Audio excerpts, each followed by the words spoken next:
Most of us would have never thought seeing a Soviet Cold War T-62 tank rolling into battle in the 2020s. Yet, here we are, watching footage of a tank designed in the early 1960s, clattering along in modern war zones such as Ukraine or as it used to be in Syria. The Middle East's favorite testing ground for how hard you can bomb and drop presents on nice people. in the ongoing conflict in Ukraine, the venerable T-62 main battle tank made a comeback. And yes, I'm making a video about this just now because we have more reliable data. Now, why would a tank as old as you or your father be pressed back into service? Well, when you run out of modern equipment, you dig deep, really deep. We're talking Soviet warehouse full of crushed dreams deep. Today, we will look at this curious story, learning about what I learned about the T-62M's history, its upgrades, both in the 1980s and now, how it's being used on the battlefield, and what its return says about the bigger picture of military strategy and logistics. We'll compare it to some contemporaries like the Soviet T-72A and the Western Leopard 1A5, and dig into real examples of the T-62M in action. The good, the bad, and the ugly. Now, this is going to be a longer video, so feel free to grab a cookie and some coffee. And if you're at work right now, just take a paid toilet break to learn something that you actually care about. So let's jump right into it under the condition that you subscribe to this channel so that you don't miss out on especially this series, and follow me on Instagram if you're cool or so, I don't know. To understand how the T-62M ended up back in action, we need to know where it came from. The T-62 was originally a Soviet main battle tank introduced in 1961 as a development of the T-55 series. It was the first tank to field a smoothbore 115mm gun, giving it a higher shell velocity and penetration than its predecessors.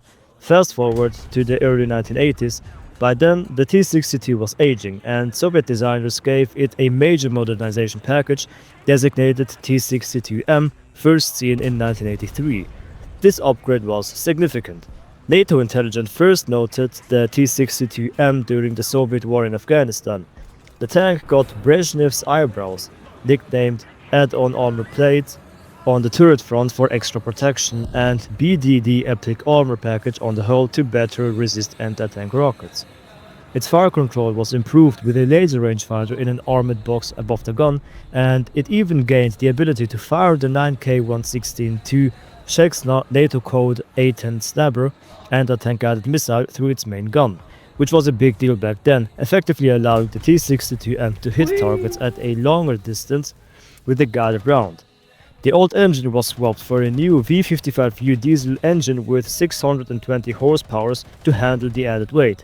Other tweaks included a new gun stabilizer, a thermal sleeve on the 115mm gun to reduce barrel warping from heat, a better radio, and smoke grenade launchers. All in all, the T-62M was a much improved version of the tank, meant to keep it relevant a bit longer during the Cold War. It wasn't cutting edge. By the 1980s, tanks like the T-64, T-72 and T-80 were more advanced, but the T-62M proved useful as a secondary battle tank and infantry support vehicle. In fact, towards the end of the Afghanistan war, large numbers of T-62Ms were deployed with those distinctive extra armor eyebrows, although many still fell prey to Mujahideen mines and RPGs in that conflict. By the 1990s, the T-62 was truly considered obsolete for frontline Soviet Russian units, and most were retired to storage by the 2000s. It seemed the T-62's fighting days were over, until recently. The Russian army kept hundreds, even thousands of older tanks like T-62 in long-term reserve depots, essentially tank graveyards in places like Siberia. They were to be cannibalized for parts or possibly scrapped, with only a notional plan that if a big war happened, some could be reactivated. In fact, just a few years ago, Russia had around 2,500 T-62's in storage, out of some 10,000 total tanks of all types stockpiled, though many were in questionable condition. The T-62 was phased out of active service after 2008, seen as outdated and only fit for reserve use. However, history had other plans for this old workhorse, as we'll see next. It turns out that the T-62M story wasn't finished. From 2022 onwards, facing an intense war in Ukraine and mounting tank casualties, Russia dusted off these tanks and even started a new modernization program for them. At the end of 2022, Russian officials announced a plan to modernize 800 T-62M MV tanks over the next 3 years. Modernizing a 60-year-old tank might sound like refurbishing a rotary phone for the smartphone era, but there is logic to it. The priority was to make these tanks at least marginally effective and survivable on today's battlefield, especially given that other armored vehicles were in short supply. So, what do these upgrades, sometimes referred to as T-62M over 2022 or Model T-62M, include? The biggest improvement is in sensors and fire control. Each updated T-62M received a new, I don't want to say this number, thermal gunner sight, replacing the antiquated sight from the 1980s. This is essentially a thermal imager, night vision, with a built-in laser rangefinder, allowing the gunner to detect and engage targets at night or through smoke up to 2 to 3 kilometers away. It's not a top-of-the-line thermal sight by modern standards. In fact, it dates to the mid-1980s and was even used on earlier BTR-80 APCs, but it's far better than nothing. Think of it as putting a 1980s era camcorder on the tank. Low resolution and old, but at least you can see in the dark now, whereas before you had essentially World War II era night vision. This thermal upgrade is vital because modern warfare often comes down to who sees and shoots first. Newer Russian tanks like T-72B3 and T-90 have advanced Sosna U thermal sights with Western-made French imager components, but war losses and sanctions meant those high-end systems aren't available in enough numbers. So, the new thermal gunner's sight is a stopgap, older tech solution to give these reactivated T-62's some night fighting ability. Next, protection was enhanced.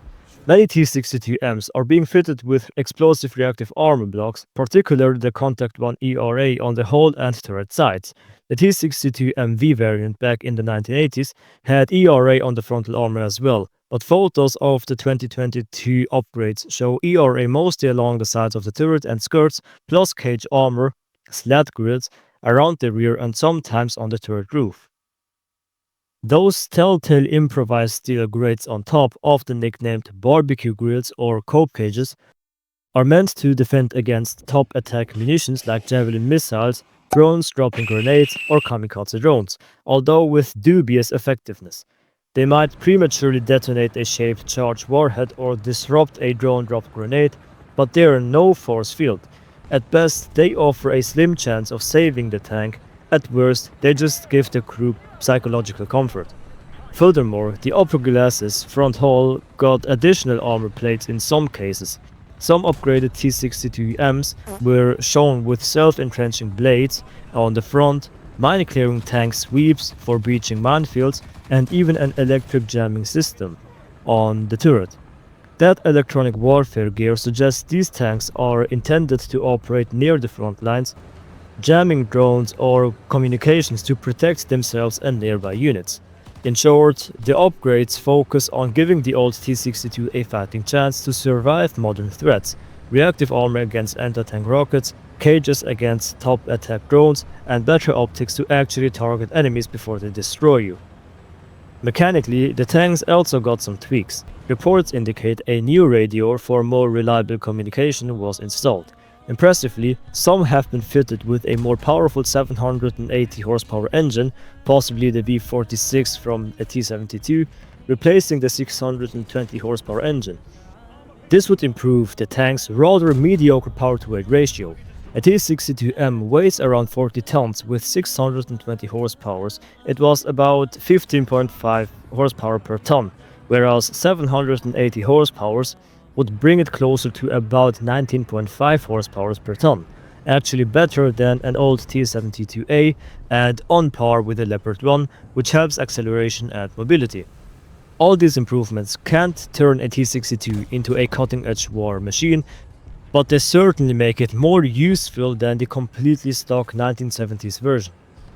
It's worth noting that this whole effort underscores Russia's need for armor.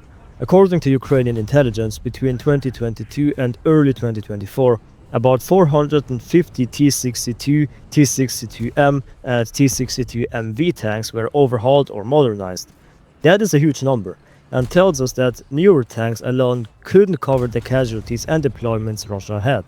The Russian tank industry can only produce or modernize maybe 15 or 20 modern tanks like T-90Ms or T-72B3s per month, which is not enough to replace battlefield losses. Thus, refurbishing old T-62's became a viable stopgap. One could say Russia's tank fleet has aged in reverse during the Ukraine war. As modern tanks get knocked out, increasingly older models show up to fill the ranks. The T-62M is a prime example for that. It might sound crazy to use such dated equipment in the 21st century, but from a Russian logistics standpoint, it's a combination of use what you have and even an old tank is better than no tank. In fact, the T-62 is mechanically simpler and less electronics dependent than newer tanks, which arguably makes it easier to train crews and maintain under pressure. This simplicity was even cited as a benefit for arming allied militias or hastily mobilized units.